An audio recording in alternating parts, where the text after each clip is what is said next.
Probably a good 10, 15 years ago, people thought, oh, I have to be brave, I have to do this, I have to do that, I can't let anybody know that I'm suffering. That conversation is gone now.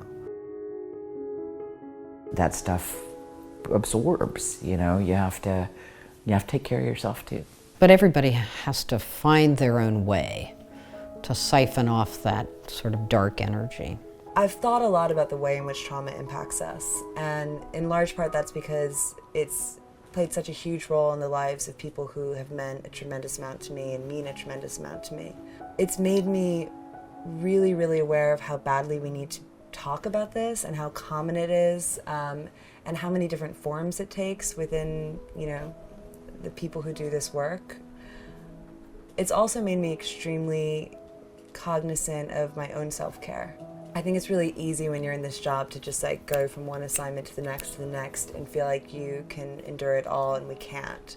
We're far more fragile than we realize, and the way to be in this job not for a year or 5 years or 10, but for 30 or 40 is to really look at the long term and figure out what you need to be doing for yourself every day, every week, every month to allow this to be a really healthy and nurturing part of your life instead of something that feels destructive. I talk about what I've heard and seen and experienced, and you know, a lot of times I'll keep a trip journal or I'll have my notes. I go home and I talk to my husband, I talk to, you know, a couple of close girlfriends about what I've experienced, and so I never let it fester inside of me. You know, you have to have someone who you love that you can talk to, who can receive your stories and know the right questions to ask. If you just bury them within you, this is when the trauma can set in.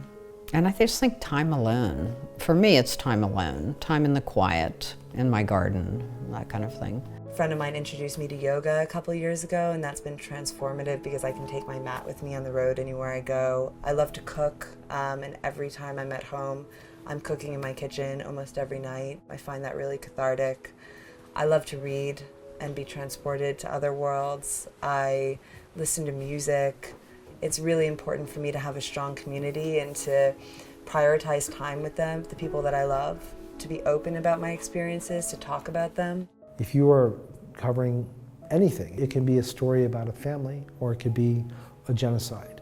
Everybody is affected differently by what they work at. It's very important for you as an individual to know yourself, how you're affected, and what that means. I think for photographers like myself, oftentimes the best therapy is to speak with other photojournalists who have experienced some of the same things. When I'm talking with other photographers who've covered conflict, for instance, that is in many ways a relief to be able to explain it to people who understand.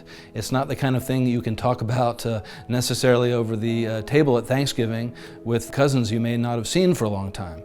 When you've witnessed trauma, the best way really to talk about it is with other people who have gone through some of the same things. I also believe in therapy. I think talking about things with therapists and with counselors is also a very good idea. But we definitely need to have an outlet to talk and not bottle all these experiences up inside. When I do feel, you know, pain or loss or intense grief because of what I've witnessed, to not try to sort of block that into myself, but allow myself to sit with that pain and experience it and then let it pass.